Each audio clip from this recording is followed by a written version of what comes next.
მოგესალმებით ძირფასო ტელემაყურებლებო და რადიო მსმენელებო, მუსაუნის გადაცემა ისევ და ისევ გრძელდება. დღეს შევიმყოფებით რესტორან ლუმში, რისთვისაც მადლობას ვუხდით. რასაკვირველია და ყავს არაჩვეულებრივი მუსიკოსი და ძალიან კარგი ადამიანი, ძალიან კარგი მომღერალი, ძალიან ნიჭიერი ადამიანი. ეს გახლავთ მარიამ მოსეშვილი. მარიამ, მოგესალმები, როგორ ხარ? პირველ რიგში მადლობას გადაგიხდით მოწვევისთვის. ასევე ჩვენგან. კომპლიმენტებისთვის. აუცილებლად დამსახურებული. სიამოვნებს, რომ დღეს აქ ვარ, ესეთ მაგარ ადამიანთან ერთად. და ძალიან დიდი მადლობა აუცილებლად, იმიტომ რომ ნამდვილად მეამაყები და ძალიან ბევრი ქართველი მეამაყები დარწმუნებული ვარ და ვიცი რომ კიდე ბევრი რამ გაქვს წინ და მოდი დავიწყოთ ახლა ჯერ მანამდე ამბიდან დავიწყოთ. ბევრ პროექტში გაქვს მონაწილეობა მიღებული და მე აუცილებლად მივცემ თავისუფლებას და აღნიშნავ იმას, რომ შენი შინაგანი სურვილები და მოთხოვნილება და სულის ძახილი დაკავშირებული არის არა უფრო შოუსთან, არამედ უფრო რაღაც შემოქმედებით ძალიან დიდ ნაწილთან, თუმცა მიუხედავად ამისა შოუში მონაწილეობა მოგიწევს, შოუს დადგმას მოგიწევს და ეს არის შემადგენელი ნაწილი, ну დღევანდელი თუ ავიღებთ იმ გავითვალისწინებთ რა ხდება და როგორ უნდა იყოს დღეს მიწოდებული შოუ, მთლად ცუდი რამ არ არის, მაგრამ აი კონკრეტულად შენი დამოკიდებულება მაინტერესებს, რამდენი პროცენტი თანახმა ხარ, რამდენი პროცენტზე თანხდები და რა სახის შოუზე თანხდები და ნუ შემოქმედება უკვე აღარ ვეხები, იმიტომ რომ შემოქმედების ნაწილი შენთვის გაქვს ძალიან წმინდა ნაწილად დატოვებული. ვიტყოდი რომ ალბათ ჩემთვის ნომერში, როცა ვასრულებ ნებისმიერ სიმღერას, ნებისმიერ პროექტში 90% აუცილებლად უნდა იყოს ჩემი შემოქმედება ზუსტადაც და მხოლოდ 10% ირჩება შოუსთვის, იმიტომ რომ შოუ ზოგადად ჩემთვის ძალიან ინდივიდუალური გაგების სიტყვა, ანუ ეს 10% ალბათ უფრო ჩემი ემოცია, ჩემი მიდგომა სიმღერისადმი, ალბათ შოუს მე ამას მივიჩნევ და არა რაღაც მოფიქრებულ თეატრალურ დადგმას ნომერთან მიმართებაში, იმიტომ რომ ეს ნამდვილად ნაწილია ნომრის თეატრალიზება, რაღაც მინიჭება რაღაცა კონკრეტული ემოციის, თუმცა ეს ჩემი შინაგანი გამოძახილი რაც აქვს, ვფიქრობ ეს ჩემის ნამღერის ნაწილია უკვე და ეს ამ 90%-ში შედის. რასაც რა თქმა უნდა. კი, რასაც მე მონაწილეობ. დეკორაციები, ანტურაჟი, ეს გასაგებია ეს. კი, ხო, თუმცა ვფიქრობ რომ ნომერი უნდა იყოს ისეთი და ზოგადად შენ უნდა ასრულებდე ისე რომ ეს ნაკლებად გჭირდებოდეს, იმიტომ რომ ჩემთვის მთავარი არის რომ ჩემი მსმენელი ისმენდეს იმას და იგებდეს ზუსტად რასაც მე განვიცდი იმ დროს სიმღერის მომენტში და არ იყოს ყურადღება გაფანტული იქ ანტურაჟისკენ, სხვა დეკორაციებისკენ და ასე შემდეგ, არც მოცეკვავეებისკენ, მათ შორის ეს თეატრალურ დაგმას ეხება. ეგ არის, თორემ დანარჩენი რა თქმა უნდა, ყველაფერი ჩემს ნამღერზეა დამოკიდებული. ასე ვთქვი.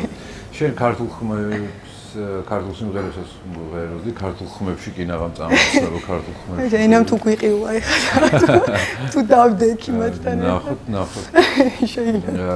და აი როგორი განცდა არის და რას აძლევს მომღერალს რა გავლენის პატრონი ქართული სიმღერა. საინტერესოა პირველ რიგში ამდენი ჟანრის მორგება. რადიკალურად განსხვავებულია ჩემი ჟანრისგან, თუმცა ვიტყოდი რომ ძალიან მიახლოვებული, იმიტომ რომ ფანტასტიკური კომპოზიტორები გვყავდა, ფანტასტიკური მუსიკით. ჩემთვის ანუ ერთ-ერთი ყველაზე საყვარელი ყანჩელიგია. რომელმაც წარუშლელი კვალი დატოვა ჩემს ყველაფერზე საერთოდ. შემდგომ განვითარებაზეც მანამდე წლის და 3 თვის ვიყავი, საერთოდ რომ წავიმღერე ლაპარაკი არ მქონდა დაწყებული, რომ რაღაცა ჩემთვის რაღაცას ვღეროდი და დედა მეუბნებოდა, რომ იმ წამიდან ვიცოდიო, რომ სეინდან არ ჩამოხვიდოდიო საერთოდ და გია დაახლოებით შემდგომ პერიოდში იყო უკვე გია ყანჩელის კომპოზიცია მოვისმინე, რამდენიმე ინტერვიუ პირად საკითხებზე. ეს მელოდია დღემდე ყურში მაქვს. ყველა კონცერტის წინ რასაც არ უნდა მგვარო და ეს მელოდია მესმის ზოგადად. აი სულ განსაკუთრებით რაღაც მნიშვნელოვანი რო ხდება ჩემთვის. ქართული სიმღერა კიდე სხვა რაღაც არის ჩემთვის. ჩემთვის ქართული სიმღერა არის ემოცია, გაგება, გამოხატვის თავისუფლება. და უდიდესი პასუხისმგებლობა, იმიტომ რომ აქ არ არსებობს არანაირი ყალბიბგერა, მანერა, აქ არსებობს შენი ზუსტად აი ეს სუფთა რაღაც მელოდიური ნახაზი, რომლის ძალიან ცვლილებაც იწვევს საზოგადოებაში ცოტა ბრასს. სარისკო, აი ძალიან ბეწვისხიძე გავდივარ ხოლმე, როცა ქართულ სიმღერას ვმღერი, იმიტომ რომ აქეთ თან ჩემი იმპროვიზაცია მეკაჩება, თან ჯაზი მეკაჩება, თან ეს ქართული რაღაც უნდა დავტოვო აუცილებლად. და ნიჭიერში გამოდიოდი ცოტა ხნის წინ და იქ მივიღე ერთი კომპლიმენტი, რომ ასეთი ოქრო შუალედიო, ჯერ ჩემ თვალწინ არავის არ გაუგლიაო. დავით ფორჩხიძემ მითხრა და აი მაგის მერე მივხვდი, რომ ალბათ რაღაც შევძელი თქო, იმიტომ რომ ქართულს როცა ვმღერი, სხვანაირი პასუხისგებლობით ვმღერი კიდევ. ხო, ნუ ეს ჯაზი ხა ისეთ ყოველდღიურობაა. თან აუდიტორიას და პუბლიკას განებივებული თქოს პრეტენზიულიც არის. ძალიან ამბიციური თითქოს ბევრსაც ითხოვენ და ამავდროულად ინოვაცია, რომლის ჩვენებასაც აპირებთ და გაჟღერებას მართლა სარისკო ასე გადის ესე ვთქვათ შუალედზე და ძალიან რთული ამ ბალანსის დაცვა, მაგრამ მეორეს მხრივ არ ვიცი ვიტყოდი, რომ პუბლიკას აქვს ის რო აი რაღაცნაირად ისმის და ეხა არ შეეშალოს და ეს რაღაც ის არ იყოს, ეს სიახლე არ მოეწონა ის. მე ვფიქრობ, რომ ალბათ შემოქმედებითი ზუსტად ნაწილის დატვირთვა და წვლილი ის უნდა იყოს, რომ ახლებური უფრო აი ესე აჩვენოს. შეიძლება ცოტათი სკანდალურიც იყოს, არ ვიცი, შეიძლება რაღაც აი ამ შემთხვევაში უფრო არის შანსი იმისი, რომ დაიბადოს რაღაც ახალი ვერსია, რომელიც იქნება გაბედული ნათქვამი და თან გემოვნებიანი. რა თქმა უნდა. აი მთელი სირთულეც ალბათ ეს არის თამაში. როგორ მოხდა შენი მოწამვლა ჯაზით?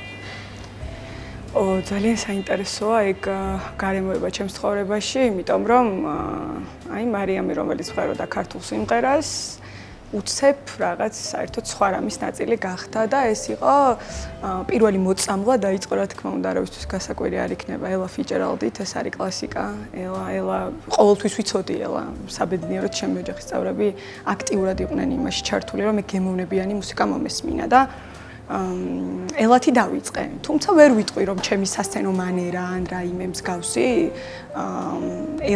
ელაზე ავაწყე, ეს არ იყო, უბრალოდ ელა იყო ჩემთვის ელამ ჩამომიყალიბა ჯაზის გემოვნება, ასე ვიტყოდი.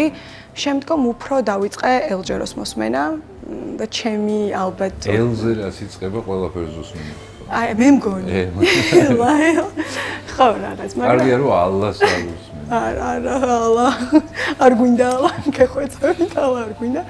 ნაკლებად უსმინოთ ჩვენ ქვეყანაში უკეთესი იქნება ახალგაზრდებით გემოვნებიან მუსიკას მოусმინთ და ძალიან კარგი იქნება ეგ ვაგდი. აი თანამედროვე მომღერლებიდან ვინ მიწევს შენში აი ესეთ დიდ გავლენას? ვის აქვს? იცის რა, გავლენა არა, თანამედროვე მომღერლების არც ერთის არ მაქვს. მომწონს უბრალოდ რამდენიმე ესე თანამედროვე მომღერლებიდან ისიც ჯაზ ვოკალისტი აი ეს მოგწონს გულისხმობ. კი, ვერონიკა სვიფტი. ესეთი არის, ვერონიკა არის, რა თქმა უნდა, თანამედროვე ჯაზ ვოკალისტი, ძალიან მომწონს, მისი მანერაც მომწონს, იმიტომ რომ ახლოს არის იმ აკადემიურობასთანაც, მაგრამ სიახლე აქვს ძალიან ბევრი. ზოგადად ხმის ტემპშიც, მანერაშიც შესრულებაშიც და რა თქმა უნდა შემოქმედებაშიც. აჰა. გაქვს პროექტები, რომელშიც თქვა შენი კონკრეტული პროექტი ან გეგმა, რომელიც უკავშირდება საზღვარგარეთს ან სწავლას ან მუშაობას? უფრო ალბათ რა ვიცი. ცოტა ხნის წინ ოცნებას დავარქმევდი. ეხა უფრო რეალობაში ხორციელებადი გახდა ეს ყველაფერი, იმიტომ რომ ვფიქრობ, რომ რაღაც როცა გინდა და мотиваცია გაქვს, აუცილებლად მიაღწევო. არის ესეთი ძალიან მაგარი ჯაზ კლუბი. Green Mill ესე ქვია, ჩიკაგოში მდებარეობს. ისტორიული კლუბია, სხვათა შორის 1907 წელს დაარსებული. და ალბათ აქ სიმღერა ჩემთვის ძალიან დიდი გამოცდილების და სიამოვნების მომგვრელი იქნება. ამიტომ ველოდები მოუთმენლად, როდის დადგება ჩემს ცხოვრებაში ის დრო, როცა იქ შევასრულებ და მექნება რაღაც კონკრეტული, თუნდაც ძალიან მცირე ლაივი. იგმება რაღაც ნაბიჯები ბიზნესკენ სავალ გზაზე. ნამდვილად და არის The Half Note ესეთი ჯაზ კლუბიც არსებობს, სასელჯერო მომღეროდა და ეს იყო 60-იანი წლები, 1960-იანი წლები. და მას შემდეგ არსებობს ეს კლუბიც და აი აქაც ძალიან აი ეს ორი ძირით. გისურვებ წარმატებებს აუცილებლად. არა მარტო მან და არამედ ყველგან სადაც შენ ჩათვლი საჭიროთ, რომ შენთვის იქნება პასუხისმგებლობა, იქნება ავტორიტეტული და იქნება გამოცდილებისთვის ძალიან მნიშვნელოვანი.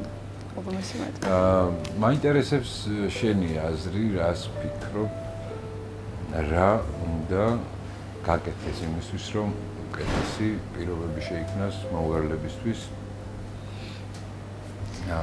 ეს შეიძლება შეეხებოდეს პროექტებს, ეს შეიძლება ეხებოდეს პროექტების შემდეგ პოსტ პროექტულ განვითარებას და თქვა წინსვლას, აი რას ფიქრობ, რა შეიძლება რა აკლია თქვა შენ სულს?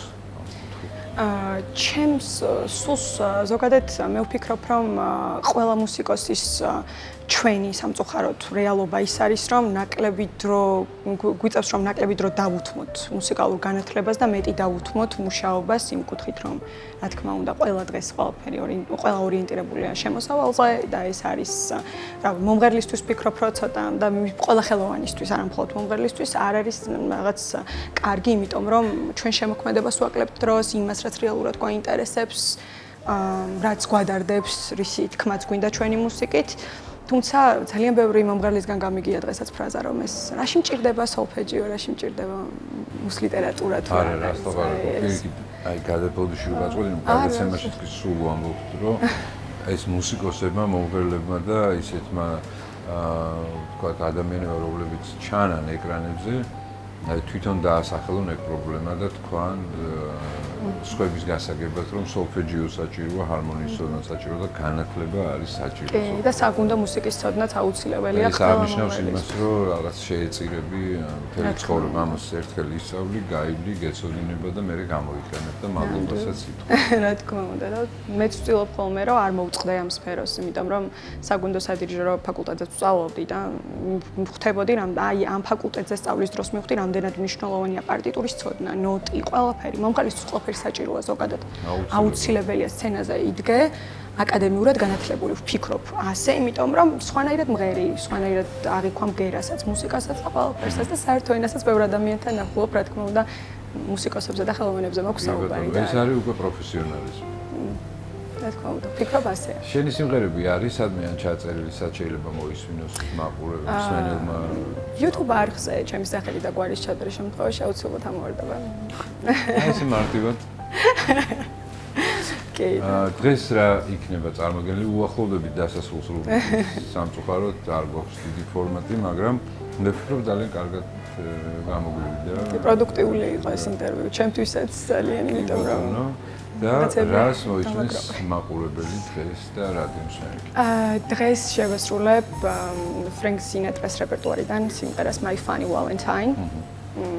და ეს იქნება ჩემეული ვერსია და ვარიაცია ამ სიმღერის და ვნახოთ როგორი გამოვა. თუმცა ეს არ არის ფრენკ სინატრას სიმღერა. არა, ხო, რეპერტუარიდან არის უბრალოდ ვიცი რომ ასრულებდა, თუმცა ზუსტად არ მახსოვს კომპოზიტორი. რა თქმა უნდა, ავირიდე. იმიტომ რომ ვიცოდი რომ მის რეპერტუარიდან იყო ეს. შენი წარმატებები მოგისმენთ, ძალიან გაგვიხარდება, გვესიამოვნება. კიდევ ერთხელ ხაზგასმით ვამბობ, რომ საამაყო ადამიანი ხარ და უამრავი წარმატება და ყველაფერი ის მინდა გისურვო, რასაც შენ თვლი შენი თავისთვის საჭიროა. ეს იქნება კარიერული წინსვლისთვის, ეს იქნება შენი პირადი თვითგანვითარებისთვის, შემოსავლისთვის და ასე შემდეგ. უღრმესი მადლობა მოწყვეტს. მადლობა. აბა, ზურგოსატელი მაყურებლებო და რადიო მსმენელებო, ველოდებით, მარია მოსაშვილი დავაძობს სიმღერას My Funny Valentine. ჩვენ ისევ შევხვდებით ერთმანეთს მომდევნო შეხვედრებში, კარგად გრძანდებოდეთ. ნახვამდის.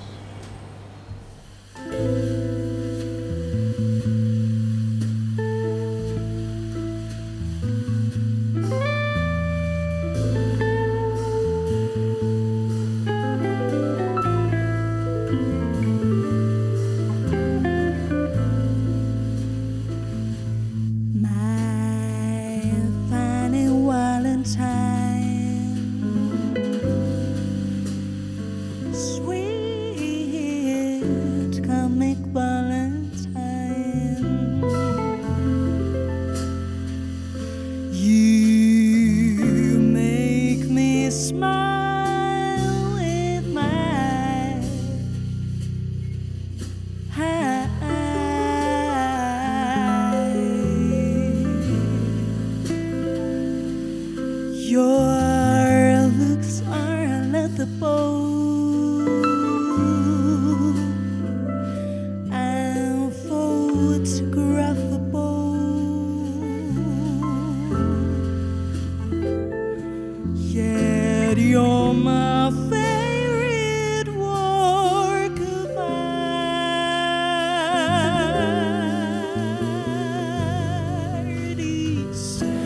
Is your figure less than Greek? Is your mind a little weak when you open less to speak? Just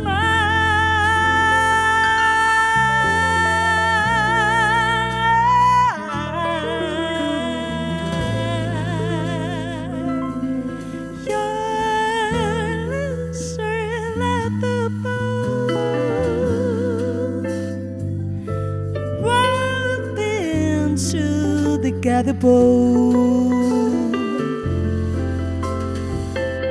Stay, little Valentine. Stay,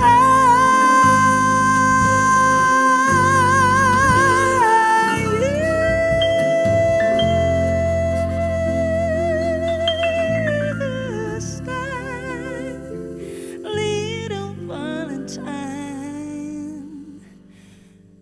Day.